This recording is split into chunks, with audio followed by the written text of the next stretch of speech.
What's up, everybody? Welcome into this Friday preview edition of Pushing the Pile, brought to you by FanDuel Sportsbook. Make every moment more. Those of you wondering, I was out of commission past week. It started on Christmas Day. I had a fever, and supposedly there's some virus going around, JP, but it was pretty rough for 3 or 4 days. And the past few days been kind of back. And I feel like this is the first day where I woke up and I'm like, I don't feel anything. So perfect day to be back on the pot. Absolutely. This is the perfect day to come back, get some picks in. It's our last week of picks. So I'm very excited to put a little bow on the 2025 regular season. Last week of picks is important because it is very tight coming down the stretch. We're going to get to that in a little bit, but very excited to be back. Hope all you listeners had a great Christmas, great New Year. And now we're ready for week 18 and kind of some playoff football. We have some winner go home games. Not a lot, but we have a couple. As it stands right now, let's go through the standings. AFC. It is Broncos, Pats, Jags, Steelers. Wild cards are Texans, Chargers, Bills. NFC, it's Seahawks, Bears, Eagles, Panthers. Wild cards are 49ers, Rams, Packers, but we have some things up for grabs here. Number 1 seed in both the NFC and AFC are up for grabs.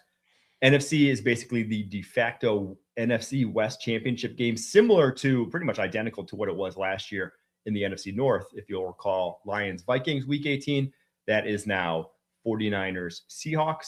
Winner gets the 1 seed. Winner is your NFC West champs. Loser is either the 5 or 6 seed, depending on what happens in the Rams game. AFC, the number 1 seed's technically up for grabs, but the Chargers are sitting their starters in that game against the Denver Broncos. So looks like the Broncos will be your 1 seed. NFC West and AFC North, those are your win or go home games. The Panthers, Bucks, Steelers, Ravens, the games that no one asked for, but we got here on week 18. And then technically also the AFC South is up for grabs, although the Jaguars, as we'll get to, are double-digit favorites at home against the Tennessee Titans. Interesting note here, though. This is now a record the NFL has broken. 4 teams have gone from 11 plus losses last year to the playoffs this year. That would be the Patriots, Jags in the AFC, and the 49ers, Bears in the NFC. Could be 5 if the Panthers make it as well. 3 of those, obviously, new head coaches in Mike Vrabel, Ben Johnson, Liam Cohen, really proving to me this year, more so than any other in recent memory, how much coaching matters for these teams. Because the Bears, Jaguars, not a lot of turnover for those teams. Obviously, the Patriots had a ton of, but those 2 teams, they basically just got the right play caller in there at the right time. Yeah, and I even think with the Panthers, there's to an extent, like if you get a good head coach in there or even like a good play caller in there, you've seen the Panthers sort of grow consistently year over year. It hasn't always been pretty, but the fact that they have gone from a double-digit loss team to potentially on the brink of the playoffs and being 9-8, that's really impressive growth in year 3 of Dave Canales' head coach. So on top of that, you also have the first year turnarounds that everybody has done. And I think it's really important how can't be overstated how much getting a good play caller is important for your team, because that will help. Getting the offense up and going is probably a little bit easier than getting the defense like up and coming, because we've seen like with the Patriots and Josh McDaniels and Drake May, they've turned that offense around. Obviously Jaguars and Bears, but getting a good play caller and getting a good offensive play caller means so much in the NFL right now. I would put it on par with the value of a franchise quarterback, in my opinion. Like the play callers that are the upper echelon of guys, whether it's Sean McVay, Kyle Shanahan, Ben Johnson, Liam Cohen, who I throw into that mix after what they did as OCs and now as head coaches, that they basically are as valuable as the quarterback. And then I think that's kind of like the Chiefs' secret sauce, is that they not only had the high-end play caller, well, they also had the high-end quarterback to pair with it. That's when you got that combo, that's when you are in rarefied air and you're going to be making playoffs year after year after year. So that's what everyone's looking for. And the Jags, the Bears, I think they are going to be in the mix year after year after year. And if Trevor Lawrence, Caleb Williams continue to develop, well, they're going to be forces to be reckoned with. Let's get to our locks, though. So all season long, leading up to the playoffs, Cash App is sponsoring our locks. We'll track how we're doing each episode with the winner being presented the Cash App Locks trophy at the end of the season. Now, obviously, we didn't get last week's preview episode. I was on my deathbed. But this week, as we head into it, you see the records right there. 47%, 47%, 44% for Kyle Long. But technically, JP, if we didn't make any picks, you have the slight edge at 36 and 40. 0.1% you're ahead of me. So it's going to be decided here on this. We'll get to them as we get through the show. Let's start with the games that matter, though. There's not a lot. So we'll spend most of the time on these games. And we'll start with Panthers at Bucks. This will be Saturday afternoon game.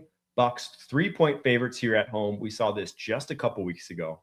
43.5 points is the over-under. Panthers won that game first time around. Who wins and how does it look this time around? I don't think either of these teams really want to be here based on how they looked last week. Obviously, the Panthers getting dismantled by the Seahawks, which we felt like was going to happen. But the Buccaneers coming out flat against the Dolphins is a really, really bad warning sign for what's going to happen in this game. I actually wrote about for CBS Sports what's wrong with the Bucs offense. And I think a large part of it is Baker Mayfield has played so antsy that I think a lot of the injury and then just some general, like a general drop in his on-target rate. His accuracy has gone down since the first 6 weeks of the season. And that might be the injury, but he also has played like he does not trust his play caller, offensive line, or receivers. There are plays in the Miami game where he's bailing on clean pockets to scramble. He's bailing on an open Mike Evans. He's throwing plays late, but you still have those scrambles that help keep them in the game anyway. So it's sort of like Baker Mayfield is sort of entering the range of like early career, like Josh Allen, where like, man, you're going to miss a lot of stuff, but you also have to play the chaos game with him because he can make some high variance plays. And I don't know if it's worth like making those high variance. I don't know if it's worth those high variance plays in this game where you have to win or go home. So I'm curious how Josh Gazar gets Baker Mayfield to sort of just chill out and trust his offensive line, trust his play caller, and trust his skill position players who look like they might be fully back in this game.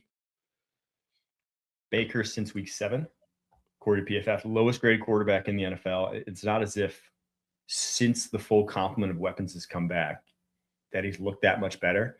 Now, the pick at the end of the game against the Dolphins he had some picks in that game, not necessarily his fault. I do think that he's just, whether it's injury, something, he's off. Like he's not the same guy we saw early on the season. And then I do think it has been injury hampering him throughout the year. At some point, you probably should have sat down to let it heal. Obviously didn't get that opportunity. And that's why it looks what it looks like. This feels like a almost put them out of the misery game where whoever loses this game, I don't think it's too broken up. Because for the Panther side, it's like icing on the cake. You didn't think you were going to be here. From the Bucs side, it's like, if you're a Bucs fan, you're like, hey, we might actually get a new head coach next year. You know, we might get a new play caller in there. We might have some turnover here because this season has just gone way south for them.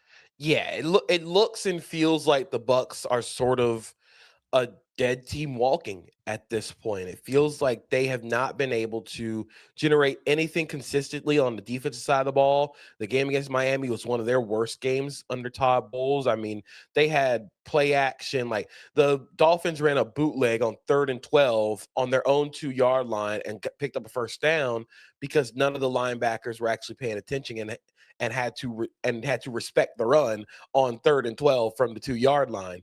So it's just those things where I'm sort of like, I don't know if this Bucs team has it this year. And I mean, for the Panthers, you're saying you're maybe like 1 year ahead of schedule, 1 or 2 years ahead of schedule. But something that really stood out in the Seahawks game was they just don't have enough speed in this receiver core. I mean, and this is not me saying that I don't like their receiver core. Obviously, Tedero McMillan, Jalen Coker are very good, but I was talking to a bunch of my friends. I was like, they need a Darnell Mooney. Like what Darnell Mooney meant to the Falcons offense, they need something like that for their offense where the speed and the vertical separation can really help. I mean, Xavier Leggette's fast, but also can't catch. So you're sort of just out, you're just trotting him out there to do nothing. But they need some actionable like verticality and vertical separation to help open up some of the lanes for Coker and McMillan. Yeah, they need like twitch.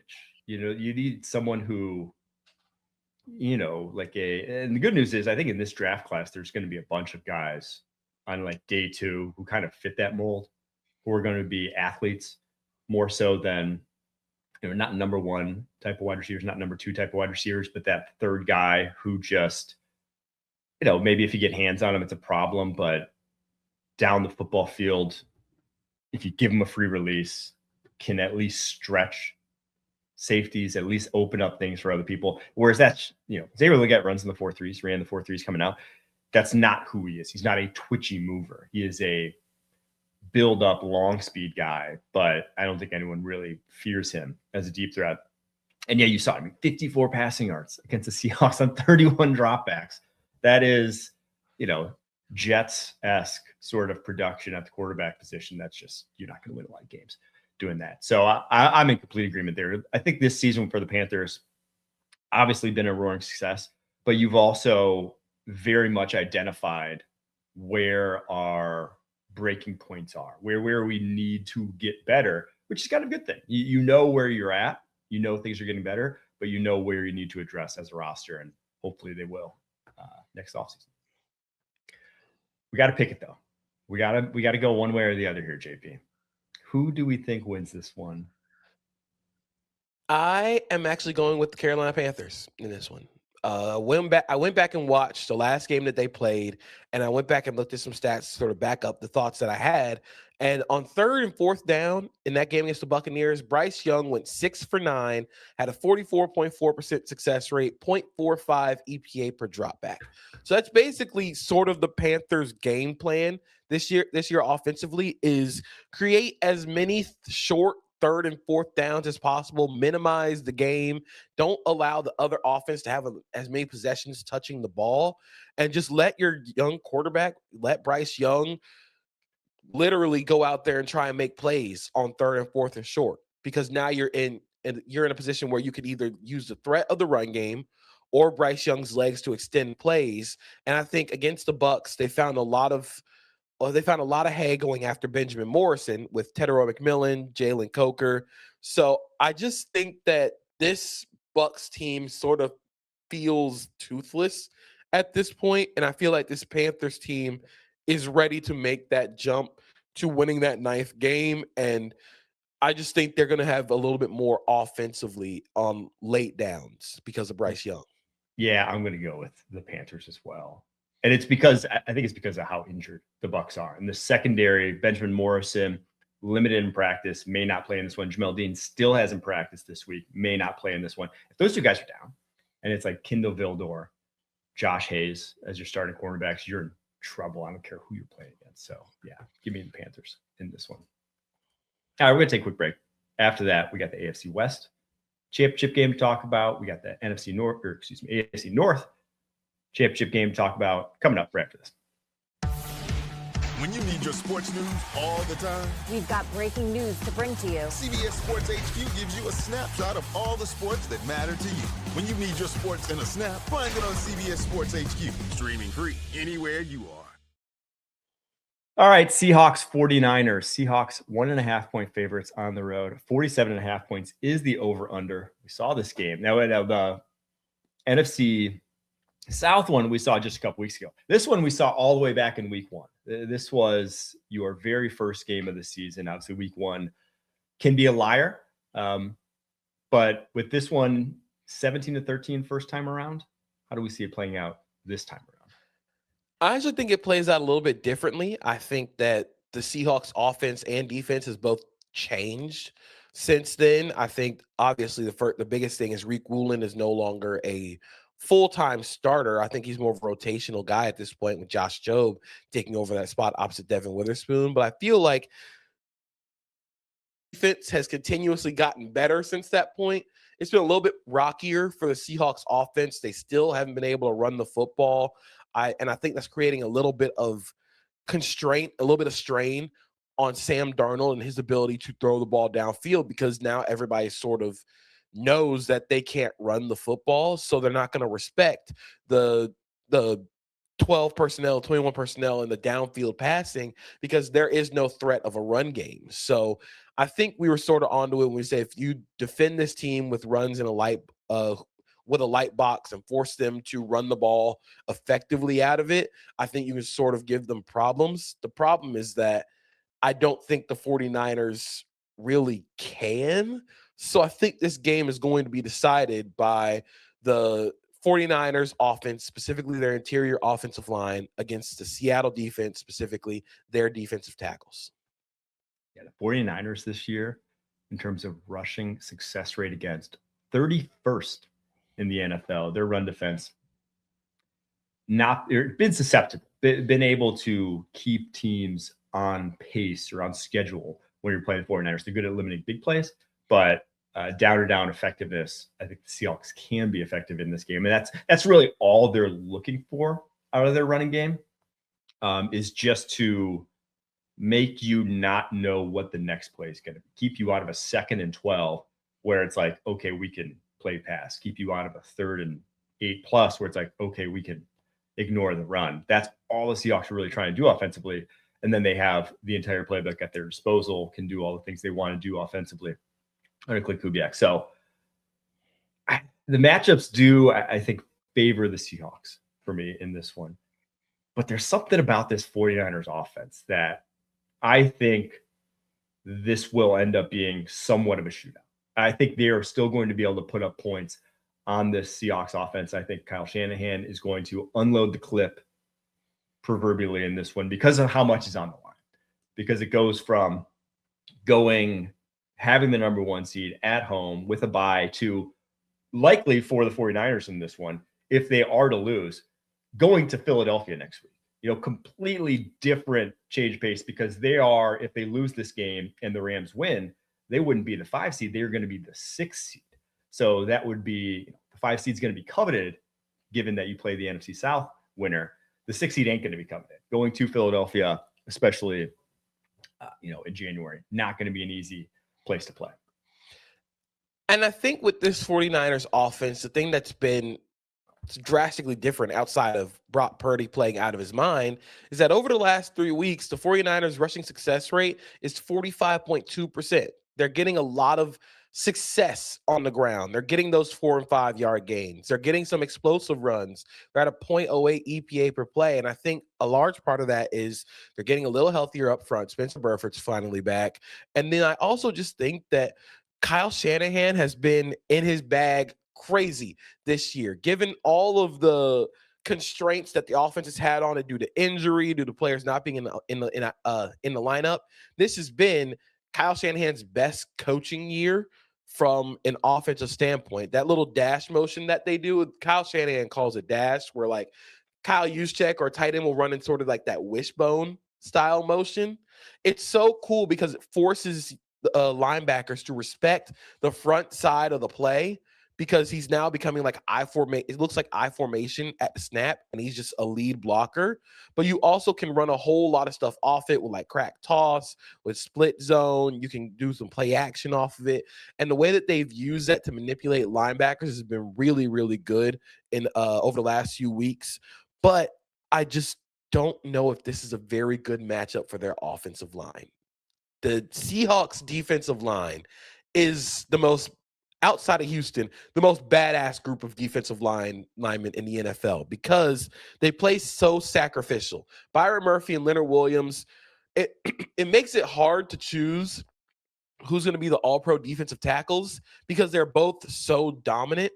And what they do is they just eat double teams. And they're not only eating double teams, they're making plays off of double teams. They're slowing down runs. That's the reason why they're the best run defense in light boxes this season, is because they have 2-3 defensive tackles, if you want to count Jaron Reed, who can just make plays off of double teams. And it allows for Mike McDonald to do a lot more run blitzing. It allows him to play a little bit more in coverage. And it just allows for Mike McDonald to be a little bit more versatile with his secondary and his linebacker group.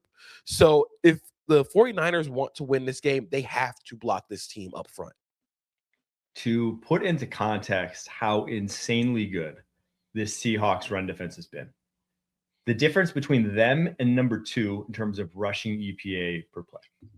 So the difference between them, number 2, Houston Texans number 2, is the same as the difference between number 2 and number 20 in the NFL this year. That is unbelievable how far and away this team is in terms of the best run defense. They're just, you can't do. It's going to be, depending on how week 18 shakes out, the best run defense in terms of EPA per play in 7 seasons in the NFL. Could even be better if they really put the bolts to this 49ers offense. So yeah, you don't come into the game against the Seattle Seahawks and think, let's just, we're going to win this game on the ground. We're going to grind it out.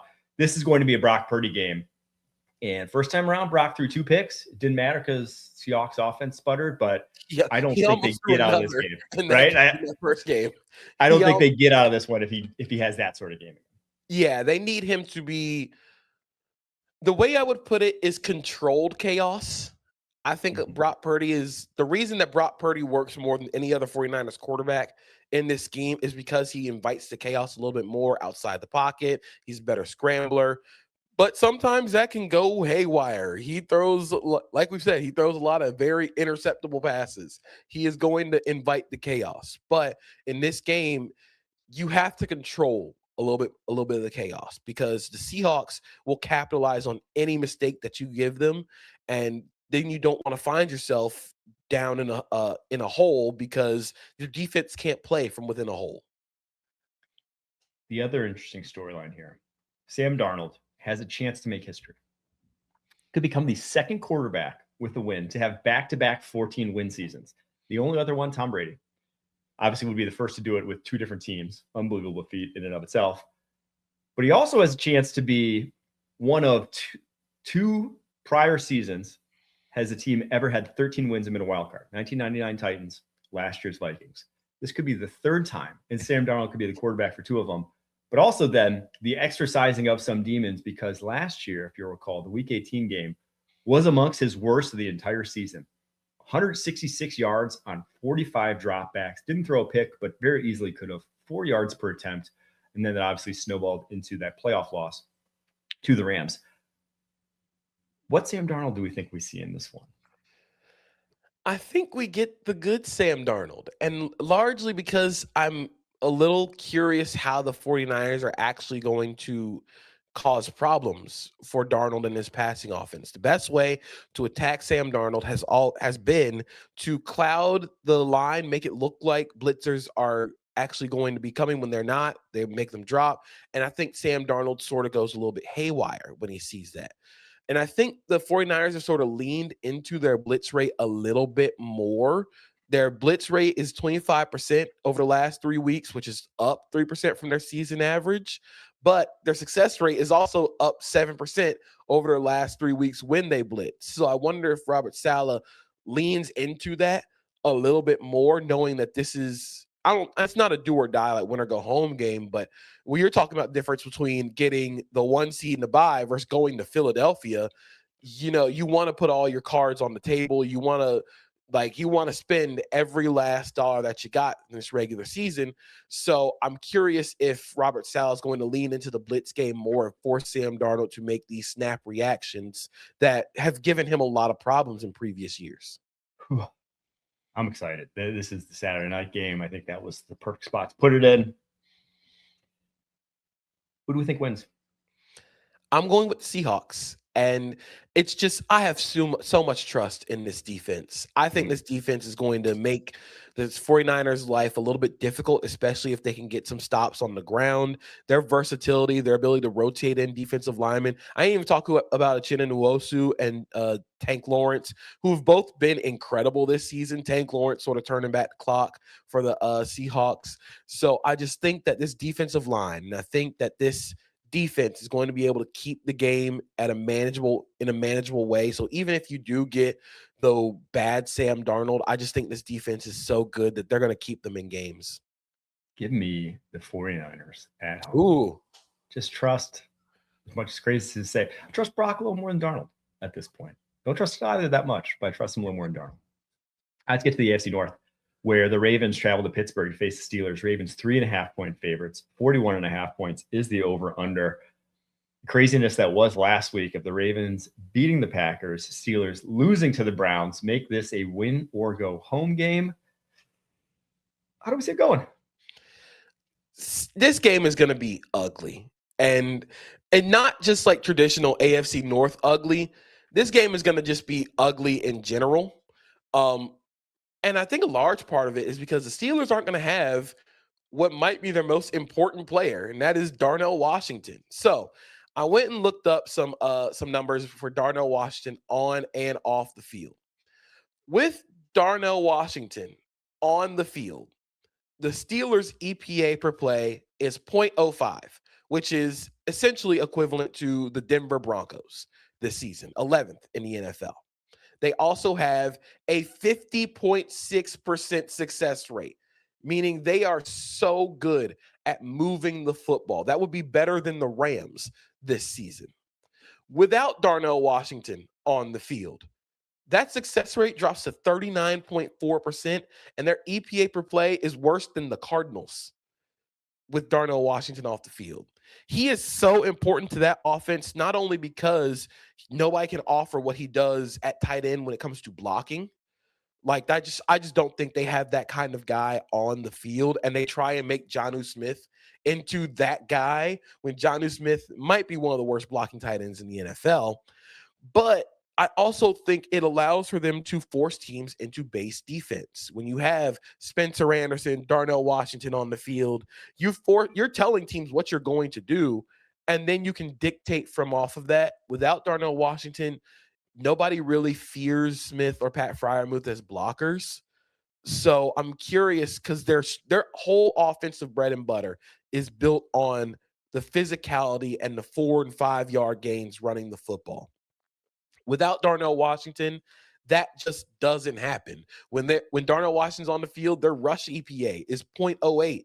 Off the field, it's negative 0.03. Like, he is such a math changer for them in the run game that without him and without DK Metcalf, I don't know if this is going to be a very pretty game for that offense. I think I do know. And I think I know it's not going to be a pretty game for this offense. Like, it just can't be. You're throwing to Marquez Valdez-Scantling and Adam Thielen as your top two targets. Adam Thielen showed up a month ago. Like, this would take an Aaron Rodgers Herculean performance to win this game. I just don't see it. I don't think it's going to be close. 3.5 points, I think, is way too low in this one. Now, the note on the other side, Lamar Jackson will play. TBD on how much that matters, just given that he has been so banged up. He had been so ineffective. But I think the game plan is exactly what the game plan was even when he was out last week. And it is just force feed Derrick Henry until you literally cannot. 38 carries last week. I'm looking for 40. Everyone knows Derrick Henry can take it. I mean, this is the guy who had, well over 1,000 carries, what was it, 2,000 carries in his high school career. He could do it. I don't care that he's 31 years old. He has the highest average yards per game in December and January in NFL history. If he doesn't get 30 plus carries, I think you're doing it wrong. And I don't think you lean into Lamar Jackson being back. We can go win it with Lamar. I think the plan is just Steelers have nothing offensively, just ground and pound. It will work out. Even if it's not going early, by the third and fourth quarter, it will start to work. And if that's the case, I don't think the Steelers have answers if the Ravens want to go that route. Yeah, they need to feed Derrick Henry. Even with Lamar Jackson in the game, I sort of think Todd Monken leans on Lamar's legs a little bit too much and not Derrick Henry. Yes. When Lamar's in the game, it feels like Derrick Henry becomes sort of a footnote, which makes sense because it's Lamar Jackson. But with him clearly not 100%, just give him the ball 30 plus times and let him hammer the Steelers defense. You can use Lamar on design or option plays where if he sees the end crashing, which is what happened the last time the Ravens played the Steelers, his run threat was not as great of a run threat because he was hurt. So I wonder if you have him pull a couple of read options early in the game to make the defense think Lamar can still hurt us as a runner. and that'll open up a lot of lanes for Derrick Henry. I think that'll open up the passing game a little bit, but they have to lean on Derrick Henry and the ground game in this one and sort of just like out Steelers the Steelers a little bit and grind this game into a little slow like pulp. 10% of Derrick Henry's carries over the past month gone for 15 plus yards, averaging 6 yards per carry over that span. Just let him rip. I mean, that is the difference maker. And then for the Steelers, just when you're throwing to what they're going to have to be throwing, this is the worst collection of skill talent in the NFL right now in terms of receivers. I don't think it's even a debate. You're taking guys who literally multiple teams have thrown away this season, who just are not. A lot of people are telling you aren't NFL players, but that's your 1, 2, and 3 right now for the Pittsburgh. Yeah. Scotty Miller, MVS, Adam Thielen's brother. It's 2025. That ain't gonna get it done. Yeah, it's gonna be rough. It's gonna be a real physical, if you're a big AFC North person, this is going to be the game. This is gonna be a real grinded out type of game. I do think the Ravens win, mainly just because without DK Metcalf, you don't even have the explosive threat that you had against the Ravens the last time. And without Darnell Washington, you also don't have the success on the ground. So expect a lot of Kenneth Gainwell in this game. Has to be. Derrick Henry, though, some stats for him.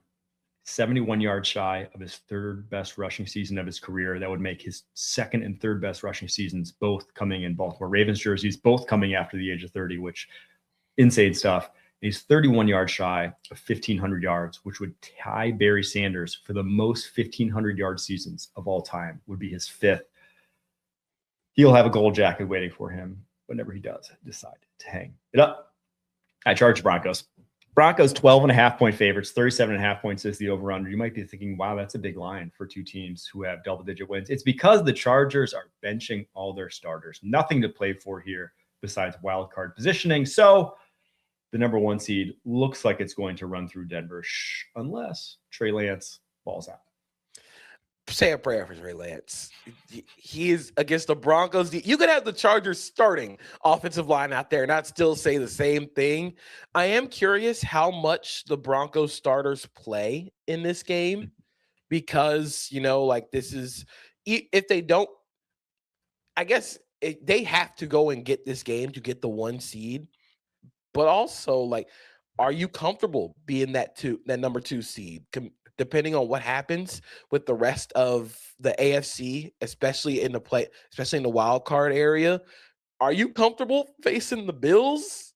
I don't know if I'd be comfortable facing the Bills in the wild card, So I think the Broncos starters play a good bit, but I also sort of just wonder if they could put this game out of reach early, in the first half, they just take it to them. Do you bench the starters for a second half? How long does the defensive starters play in this game? So, we had a similar situation last year now when the Broncos played the Chiefs, right? And I think it was until the fourth quarter, and that was a 38-0 blowout that they pulled Bo Nix in that one. I think you put it out of reach, and then you pull. Whatever that is, whatever it takes to get the 20+ point lead. But if it's not, like last week, I don't think you're pulling them at all. You really need the one seed now. Maybe you go run heavy. Maybe you're not putting Bo Nix in harm's way. But I think you really want to make sure this one is going your way before you're ready to pull anyone. That being said, I think the Broncos do win by 20+ points, and I think it's going to be a laugher, unfortunately, for us fans. I do think the Broncos win here. I don't think Trey Lance is going to do much of anything, especially if the Broncos defensive starters play. I don't know what you expect him to do, against one of the best pass rushers in the NFL. All right, Titans at Jags. Jags 12.5-point favorites, 47.5 points is the over-under. If the Jags win, they are your AFC South champs. I have seen this game unfold too many times. I will call you back to 2023 when the Jaguars still, after losing 7 of their last 8, had a chance to go into Tennessee and win and make the playoffs by winning the AFC South. They did not do that.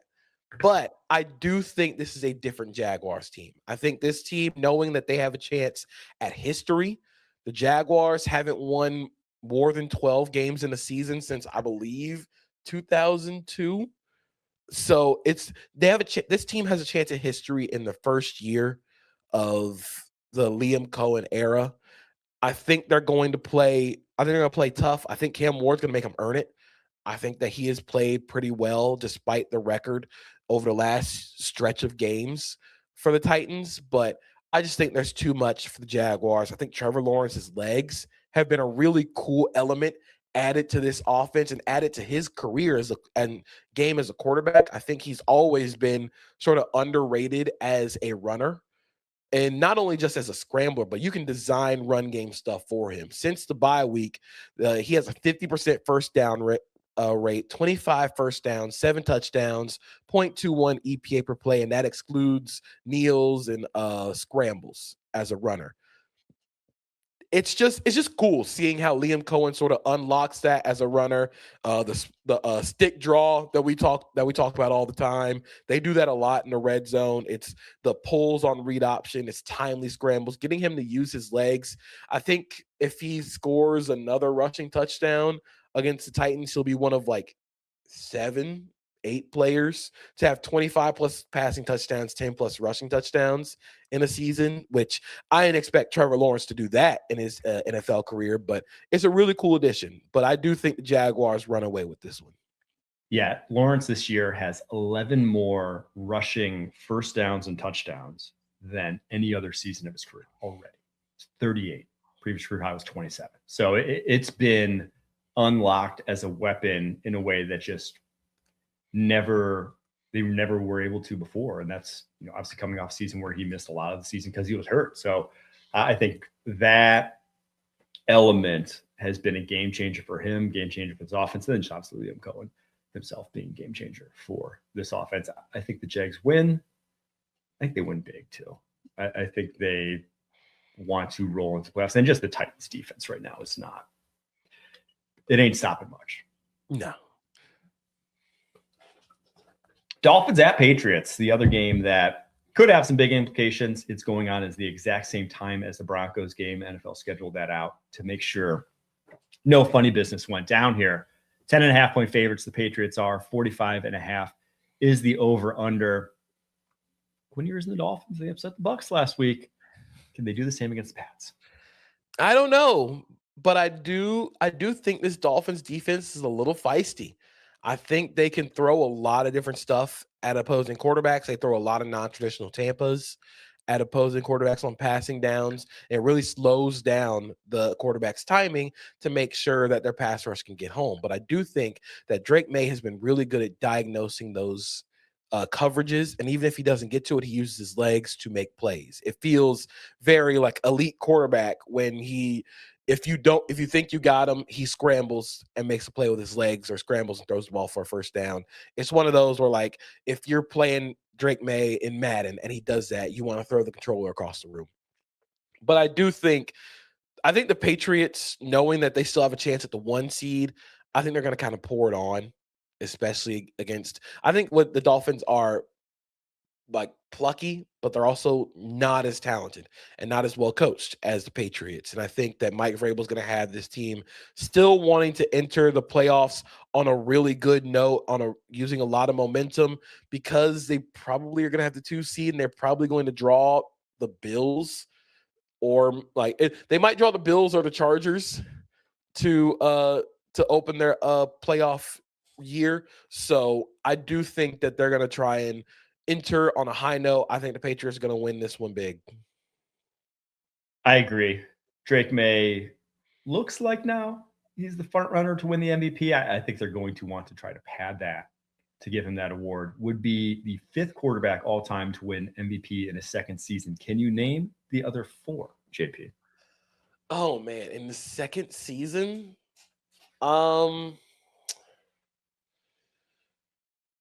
did Did Elway do it? He did not, but I think same draft. I think 2 very recent, 1 fairly old. Like I said, I think it's the same draft, and then 1 that is kind of cheating, in my opinion. One of them is Marino. Yes. One of them is Lamar. Yep. I don't know why I didn't guess Lamar first. I'm trying to think recent MVP's second year. Mahomes? Yep. Okay. I was wondering if they counted do they count the year that he sat as his first year? Okay. Or... Yeah. Second year is like literally just second year in the NFL. Okay. That's why I said the last one you might not get because it's kind of cheating. Okay. I don't think it was a guy who got to the NFL, left the NFL, and then in his second year back in the NFL. But technically, he never played or was on a regular season roster to begin with. And that's why his second regular season was an MVP. That's I'm thinking war era NFL. No, it's actually fairly recent. It was Kurt Warner in 1999. Oh, what? So, okay. In his second year back with the Rams, even though he was on the Packers in 1994, left, obviously didn't make the regular season roster. It was a training camp body. Came back in the second season with the Rams. He won the MVP. So those are 4. Drake May can be the 5th. And he'll have Will Campbell back to do it against the Dolphins. I think they do whatever they can to get him that MVP in that game. Let's take a quick break. After that, we're going to breeze through the rest of the slate because that's it for your games that have real implications going forward. The rest are going to be draft implications. We'll talk about that as we hit to them. Breakfast. You can't count on accurate expiration dates. That is a rookie mistake. Or the kindness of strangers. But thanks to CBS Sports, you can always count on Sundays with the NFL on CBS and Paramount Plus.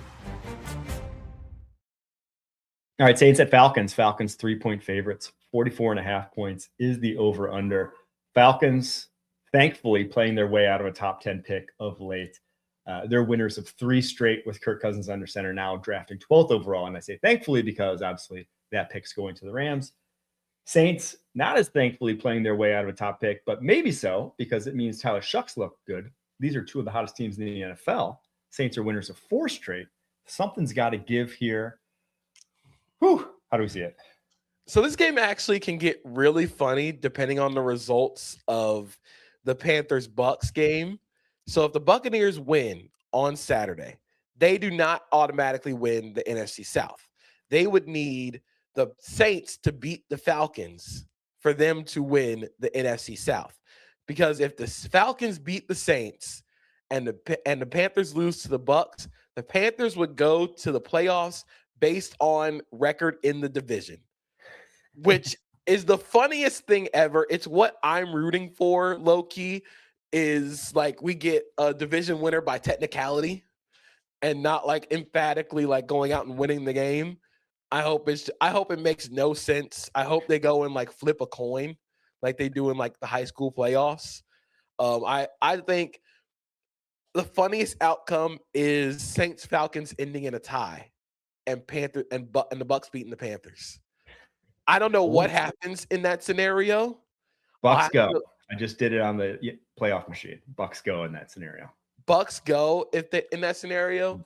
I hope that we get from the NFC South. I hope we get some form of chaos. I hope both teams tie and we enter just a wormhole of football despair.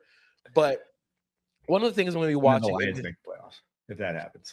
If both teams tie, they should have all 4 teams enter the playoffs, but only one team can play each quarter. You just sub in, and whichever one has the best. Just rotate, ride the hot hand. I mean, it might work against. I mean, they'd have to play the Rams or the. I think it'd be the Rams or the Seahawks in this scenario. If the Rams win, I don't know. I think that'd be pretty funny. One thing I'm going to be watching this game is Bijan Robinson needs 116 scrimmage yards to break it to the top 5 for single season in scrimmage yards. I think he's got a good shot of making that happen. But like you said, 2 of the hottest teams in the NFL when the games don't matter. 255 yards to break the record too, CJ2K's record. So it's within reach given how he's been playing of late. I want to pose this question to you because I think this is the most interesting question of this game. Which team has the better quarterback situation going forward? Is it the Saints or the Falcons? I wish I could opt out of this question. Because I think Penix obviously was drafted higher than Shuck, has shown high highs. Shuck has played better down the stretch of late. But then also you throw in the fact that like Saints also have a backup in Spencer Rattler that's shown some promise too, where it's not just the starter. You have kind of like a room there that's encouraging. Whereas the Falcons, obviously, I think we all know Kirk Cousins, this is his last season with the Falcons. His cap hit is such that they're going to be moving on from him. So it is just Michael Penix. It is Penix coming off an ACL. You got to choose one. I think I'm going to go with the Saints mainly because Penix's injury history concerns me. Like if we're talking about another ACL injury on top of the litany of injuries he's had in his career before, it's a little concerning. But I do think if we turn injuries off, I would probably say the Falcons because it feels like Tyler Shuck is doing sort of the same thing that Michael Penix did last year, which is play well enough to earn the chance to be the starter next year. And with a full offseason of tape, I don't know how he's going to look going into next season, but I do think the injury clearly muddles things for the Falcons, but also makes it a little easier to pick Shuck in this scenario. And while Shuck did have a lot of injuries in college, he was they were pretty much all hard tissue. They were all breaks, like bone breaks, was like clavicle or a leg or whatever throughout his college career, that those tend to be less sticky than your soft tissue injuries are at the NFL level. So yeah, I think I go Saints as well. In this one, who really cares? But I am rooting for the craziest. We'll see whatever that is. Let's go to Colts at Texans. Texans 10.5-point favorites. 38.5 points is the over-under. Again, some implications here. If the Jags lose to the Titans, Texans could get that AFC South championship. They're in the playoffs regardless, though. Heck of a way to make your first career start, Riley Leonard. Good luck. Like, we have seen him in game time, but this is, I mean, if you're going to start Riley Leonard, this might not be the team to start him against. Like, I know, he can extend with his legs, but, man, good luck to him. I do think the Texans still are the most dangerous team in the AFC, even through some of the offensive, lulls they go through, because it feels like they sort of found an identity. And I think it's through C.J. Stroud pushing the ball downfield on play action and really making hay of those, bigger personnel they try and get into. With C.J. Stroud, since returning from injury, has 10.3 air yards per attempt using play action. It was 6.7 air yards per attempt pre-injury. So I think pushing the ball downfield more, they're using more max protection. And look, we said it before the season. If you can just get 2 great Nico Collins plays, that could be enough for their defense to just batter teams. Yeah, I'm looking forward to see what Riley Leonard looks like as well against the Steelers. I don't think it's going to be good. But it was kind of wild to me that they didn't play him last week. It was like, hey, the Phillip Rivers thing was fun, but you drafted this guy. This Rivers is gone after this year. More likely than not, I don't know. We'll see. We'll see what he wants to do. But seeing what Riley Leonard has is probably in your better interest long term. And that probably would have been a little bit better matchup for him than this Texas defense. Well, shoot, anyone is a little bit better matchup for you than this Texas defense. So I don't think it's going to go great for him in his first start. Let's get the Lions at Bears. Bears 3-point favorites. 50.5 points is the over-under in this one. If the Bears win, they are your 2 seed in the NFC. If they lose, they could still be the 2 seed. That's depending on if the Eagles win or not. But the Eagles look like they are going to be resting all their starters against the Commanders. So no telling how that game will go. They don't seem to care too much about 2 or 3 seed, though. You're playing a tough team in the NFC regardless. I am curious how much the starters play for Chicago in this game, given that they've already locked up the playoff spot. They can lock up the 2 seed, but also doesn't really matter that much. Mhm. I am very concerned about the Bears defense, though. It is going to be the one thing that, like, if you had to give me a reason why the Bears don't win a Super Bowl, is because their defense gives up 40 points, 40, 50 points in a game. Their inability to get stops up front sort of hamstrings everything else they can do, because you can't really blitz with this secondary.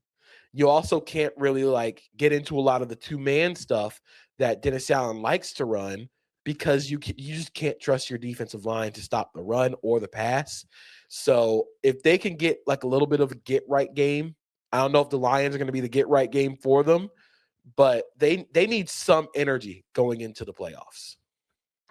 I agree. I think the energy is going to be, I think they are going to try to let Caleb Williams rip in this game. He's 270 yards away from 4,000. Obviously, every Chicago Bears fan knows they've never had a 4,000-yard passer in the history of the franchise. I think Ben Johnson wants this as well. Like, just like year one, to say that they finally had a 4,000-yard passer would just kind of be a cherry on top. So I think they're going to try to go all out for this one. I don't think they rest starters in the second half or do anything like that. Because I also think they want, it is a division game. Ben Johnson has talked about a lot about how much pride he takes in division games. Winning this division was a big deal for him. And last time around, they got their ass kicked by the Lions, 52-21. It was a drubbing. I think for a lot of reasons, Ben Johnson's not going to take his foot off the accelerator at any point in this game. That being said, I actually think the Lions win. I think the Lions kind of just have their number. Like, I think that first game was just indicative of the matchups that favor the Lions in this one. I do kind of think the Lions win. I think that they're, again, with nothing to lose, nothing to play for, I think Jared Goff and the Lions offense just lets it rip. All right, Commanders at Eagles. As I said, Eagles going to bench their starters. No Jalen Hurts. That means it's Tanner McKee season once again. The player with the highest EPA per dropback of anyone in the NFL over the last two seasons. 39.5 points is the over-under.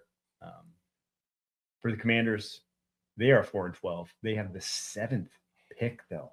Last year, a 4-win team was the 4th overall pick. Now a 3-win team might be the 5th overall pick. It's tough sledding. There's too many bad teams in the NFL. It's a tough year to be a bad team. You can go 4-13 and still not even be drafted top 5. Can Tanner McKee beat the Commanders? I think that's one of the most. I think it's one of the funniest, like, underrated storylines of the week. Like, this might be like Tanner McKee's like trade for me debut, or like trade for me game, because if he plays well against the Commanders, every QB needy team is going to be banging the door of the Eagles, try and get give him like a 2nd or 3rd round pick for Tanner McKee. I am curious on what Commanders team actually shows up for this game with nothing to lose, nothing to play for. That being said, I still don't know if like they have enough defensively. This one's going to be another like ugly game because the Eagles starters aren't playing, but I also think the Commanders still aren't that great of a team, even with the Eagles backups playing. So I'm just curious if Tanner McKee can make some money in this game on Sunday. I was gonna say, I think the 3.5 is like very valid, even if starters aren't playing for the Eagles. But yeah, I do agree. He's going to be him, Malik Willis, probably 1 and 2 in terms of your like they could be in demand if the musical chairs of quarterbacks doesn't fill up. And if we see, in the draft, it's looking like it might just be Fernando Mendoza be the only guy who's really comes out and is worthy of a top 5 selection, depending on what Dante Moore decides. And obviously with Ty Simpson, how his end of the season went, I don't think he's going to be anywhere near that mix. So there could be a demand for guys like that. So for the Philadelphia Eagles, definitely a debut game. They're going to try to make them look as good as possible for those trade talks. Let's get the Cardinals at Rams. Rams 7.5-point favorites, 45.5 points is the over on here. Rams said they will play their starters. If the Seahawks lose, they are stuck as the 6th seed, though. It will be a meaningless game for them on Sunday if the Seahawks lose. If the Seahawks win, though, that's when it becomes meaningful. That's when, if they win, they can get the 5 seed, jump the 49ers, and that would be avoiding the Eagles and going to play whoever is your NFC South champ. I actually think the Rams sort of can't F around in this game. They will find out. Michael Wilson has been incredible to finish the season. I think the biggest thing that he has done is he's won in tight contested situations. And it's something that we sort of wanted from Marvin Harrison Jr. when it comes to winning those contested balls. But Michael Wilson's done it. Trey McBride's played really well. Single season reception record holder for a tight end. I actually think like they can give them a game for maybe a quarter, especially depending on which Rams team comes out to play. But the Rams got a little bit of like they don't want to enter the playoffs on a 3-game losing streak. That never goes well for any team. So I sort of think the Rams offense, hopefully you get Devontae Adams back. I don't know if you play Devontae Adams that much considering, the playoffs are right around the corner. I don't know if Kevin Dotson plays, which is huge for this team, especially on the ground. They miss sort of his physicality. But I just think there's too much Puka, too much Matthew Stafford, and I think that they're going to go try and win the MVP back by putting it on the Cardinals. If the Cardinals lose, they are losers of 9 straight. But unfortunately, if the Titans, Jets, and Giants also all lose, well, they're going to be drafted number 5 overall, despite only winning 3 games this season. If they go 3-14, is that it for Jonathan Gannon? I think so, because not only 3-14, it's a soulless like 3-14. Like this team doesn't feel competitive. Even with Trey McBride, Michael Wilson, you have some talented young defensive players. It just doesn't feel like they have a lot of juice. Like there's nothing to play for. Even with the Dolphins, the Dolphins were on that losing streak, fired their GM, but the team still wanted to play and wanted to play well under Mike McDaniel. You're not seeing that with the Cardinals. So I do think it's it for Jonathan Gannon if they lose, but I also sort of wonder how many of his staff actually get picked over to go and be coordinators and head coaches somewhere else, because mainly Nick Rollis. I think Nick Rollis has done such a great job with that defense until like the injury sort of made them fall apart. So I'm curious if that staff doesn't stay together, does he get another job somewhere else? All right, we're going to take a quick break. After that, Jets, Bills, Packers, Vikings, Cowboys, Giants, Chiefs, Raiders, Browns, Bengals to wrap it up. They want to take this place from us. My family is in danger. My wife is lost to me, and I don't have time. 1923, new season now streaming exclusively on Paramount Plus. All right, Jets at Bills. Bills 7-point favorites. 38.5 points is the over/under. Not much at stake here for the Bills. Jets, if they were to lose this game, will lock in a top 3 pick this season. Bills looks like they're going to play some starters. They haven't completely said which way they're going to go, but based off of their practice reports, they are resting a lot of guys in practice this week. I assume it will be something like 1 or 2 drives of starters just to keep them good, and then they'll be out probably early in this game. I was going to say, do the Bills play their starters? I don't think they do, because you're not really moving up or down in the playoff race at this point. You're kind of hoping everybody else loses. So I do think that this game, getting momentum for the starters, will be good early, but you're not going to see a lot of the Bills starters in this game for a majority of it. The big thing to watch, does whoever plays quarterback for the Bills throw an interception? Because if they don't, there will be 0 interceptions for the New York Jets for the first time in NFL history for a full season. Obviously, they've already broken the record. No one ever went more than 11 games prior to 2024.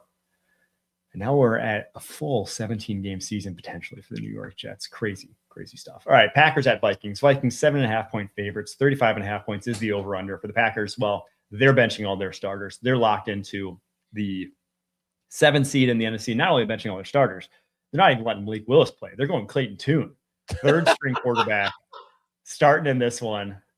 Former Arizona Cardinals great. Remember when he was going to start week 1 for the Cardinals? Oh, yeah. I do remember that. Hey, look, man, I was sort of excited for this game to see Malik Willis versus Brian Flores, which I thought I would never say in a sentence in 2025. I'm excited to watch Malik Willis versus Brian Flores.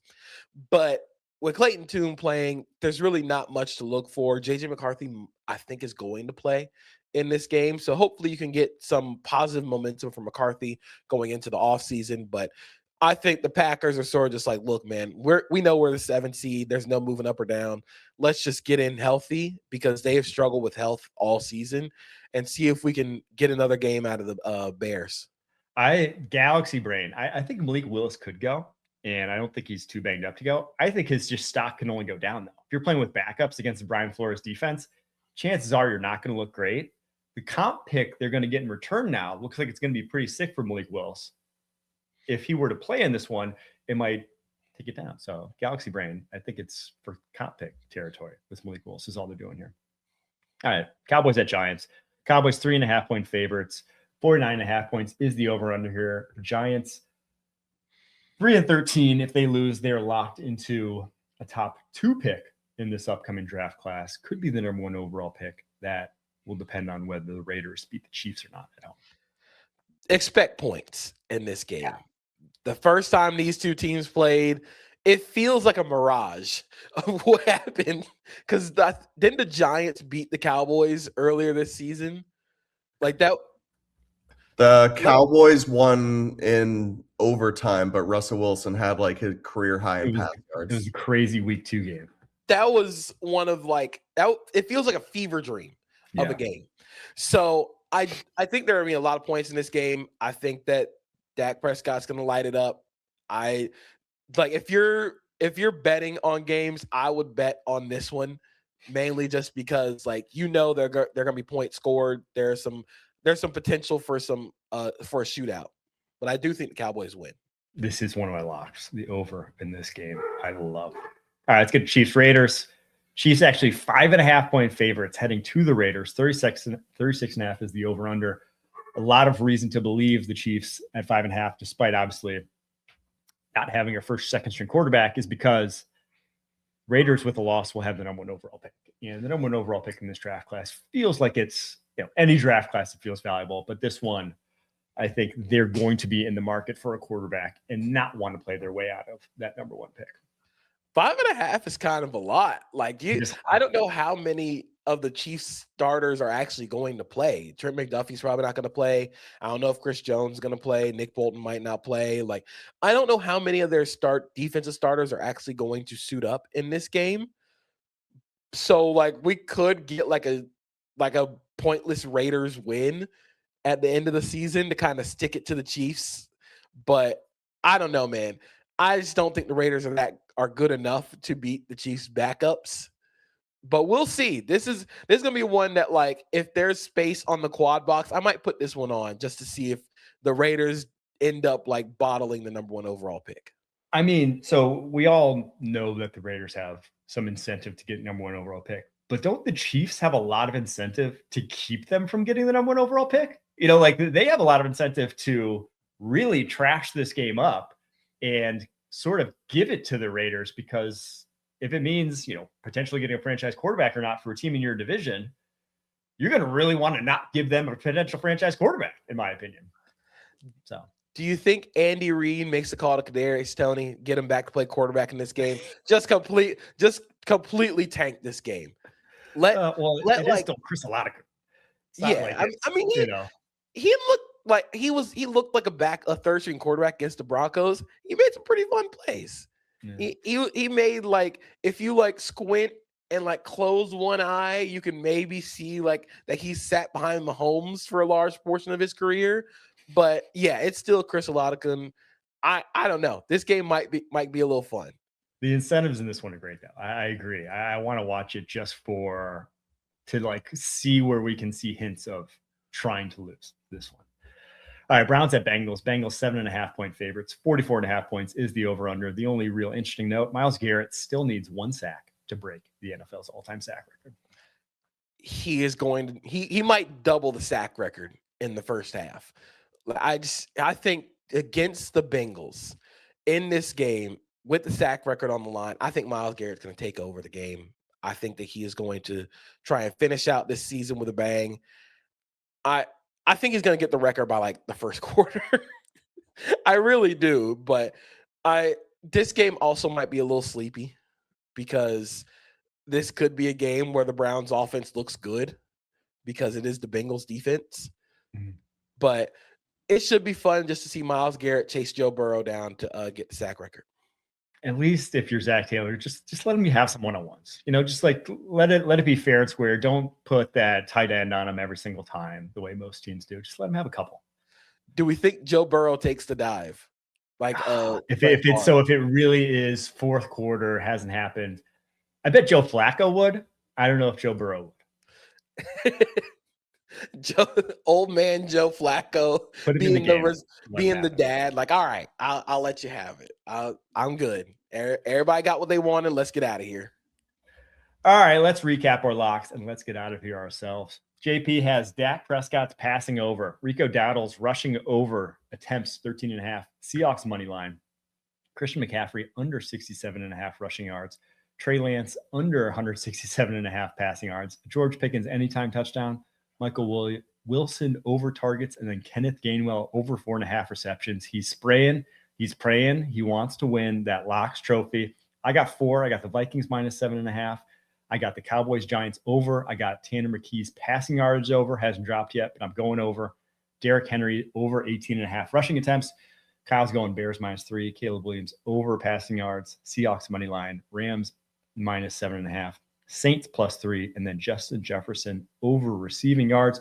That was the lock, sponsored by Cash App. As you heard me say at the top of the show, new Cash App users can use our code to get free money. Use your code PUSHING. Send $5 to a friend within 14 days, and you'll get $10 right in your account. Thank you, Cash App. And thank you to you guys for tuning into us all season long. We really appreciate it. And we will be back Sunday night after all the Week 18 action. Till then, keep pushing.